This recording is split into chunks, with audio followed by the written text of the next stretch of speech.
ហេតុអ្វីកាណាដាចង់បង្កើតអាវុធនុយក្លេអ៊ែរ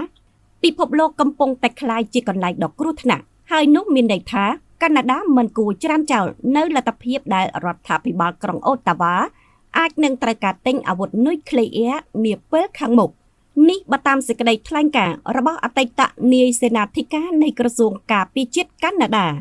សារព័ត៌មាន The Daily Digest បានផ្សាយថាប្រធានាធិបតីសហរដ្ឋអាមេរិកលោក Donald Trump កំពុងតែធ្វើឲ្យសន្តិសុខលោកខាងលិចក្រឡាប់ចាក់ចាប់តាំងពីឆ្នាំដំបូងនៃអាណត្តិទី2របស់គាត់ការគម្រាមកំហែងឥតឈប់ឈរចំពោះការដាក់ប្រទេសកាណាដានិងមហាកោះ Greenland របស់ដាណាម៉ាកជាទឹកដីរបស់ខ្លួនបាននាំឲ្យមានការរង្គោះរង្គើដល់សម្ព័ន្ធមិត្តចាស់របស់ក្រុង Washington ហើយបានធ្វើឲ្យមានការព្រួយបារម្ភដល់សម្ព័ន្ធមិត្តជាច្រើនទៀតរបស់សហរដ្ឋអាមេរិកកាណាដាបានទទួលស្គាល់ចំពោះការគម្រាមកំហែងដល់សេដ្ឋកិច្ចរបស់ខ្លួនដែលបានបង្កឡើងដោយសហរដ្ឋអាមេរិកបន្ទាប់ពីលោកប្រធានាធិបតី Donald Trump ដាក់ពន្ធលើប្រទេសនេះ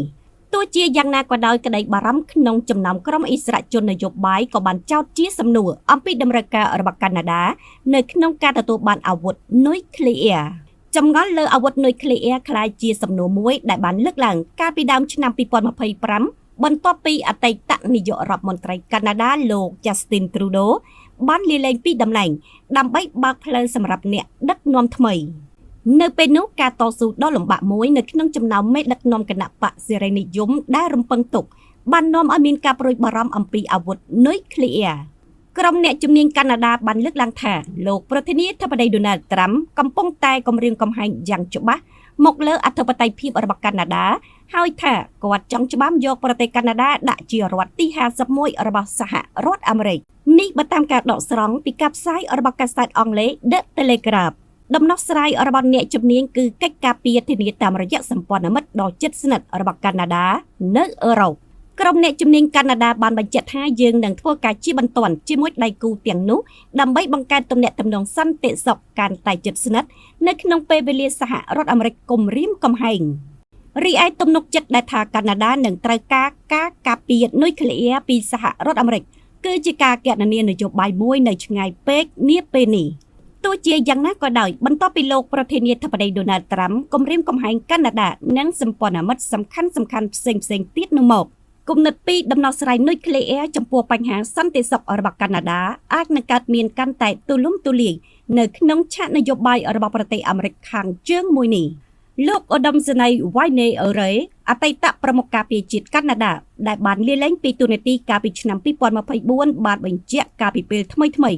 នៅក្នុងវេទិកាស្ដីពីការត្រៀមខ្លួនរបស់យោធាកាណាដាថាប្រទេសកាណាដាគួរតែរក្សាគោលនយោបាយដែលអាចបត់បែនបានលើការទទួលបានអាវុធនុយក្លេអ៊ែររបស់ខ្លួនហើយមិនត្រូវបដិសេធពីលទ្ធភាពដែលរដ្ឋាភិបាលអូតាវ៉ាអាចត្រូវការដើម្បីទទួលបានសមត្ថភាពអាវុធបែបនេះឡើយ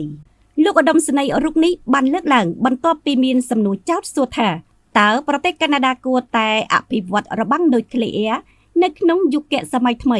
នៃភាពចលាចលខាងភូមិសាស្ត្រនយោបាយដែរឬទេប៉ុន្តែបើតាមគេហទំព័រ The Globe and Mail បានឲ្យដឹងថានៅទីនេះជាប្រទេសកាណាដាសូមរក្សាជំរឿនរបស់យើងឲ្យបើកចំហ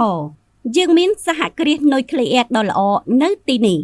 លោកឧត្តមសេនីយ៍ចូលនិវត្តន៍រូបនេះបានសង្កត់ធ្ងន់ថាប្រសិនបើលក្ខខណ្ឌប្រែប្រួលយើងមានហេដ្ឋារចនាសម្ព័ន្ធស៊ីវិលយើងមានអ្នកវិទ្យាសាស្ត្រប្រសិនបើកាណាដាចង់បង្កើតអាវុធនុយក្លេអ៊ែរគឺរដ្ឋាភិបាលក្រុងអូតាវ៉ាមានអ្វីៗគ្រប់យ៉ាងដែលកាណាដាត្រូវធ្វើប្រទេសកាណាដាបានដើរតួនាទីយ៉ាងសំខាន់ក្នុងការអភិវឌ្ឍអាវុធនុយក្លេអ៊ែរហើយថែមទាំងដាក់អាវុធនុយក្លេអ៊ែររបស់អាមេរិកនៅលើទឹកដីរបស់ខ្លួនរហូតដល់ទសវត្សរ៍ឆ្នាំ1980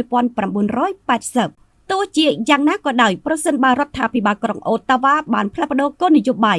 ដើម្បីទទួលបាននុយក្លេអ៊ែររបស់ខ្លួនកាណាដានឹងបន្តគោលនយោបាយរយៈពេល50ឆ្នាំដើម្បីតស៊ូមតិសម្រាប់ការមិនរីកសាយភាយអាវុធដ៏គ្រោះថ្នាក់បំផុតប្រភេទនេះ The Globe and Mail បានបន្តថាប្រទេសកាណាដាគឺជាប្រទេសហត្ថលេខីនៃសន្ធិសញ្ញាអន្តរជាតិស្ដីពីការមិនរីកសាយភាយអាវុធនុយក្លេអ៊ែរដែលក្រុងអូតាវ៉ាបានចុះហត្ថលេខានៅក្នុងឆ្នាំ1968និងបានផ្ដល់សច្ចាប័ននៅក្នុងឆ្នាំ1969ដូច្នេះការផ្លាស់ប្ដូរដើម្បីទទួលបានអាវុធនុយក្លេអ៊ែរ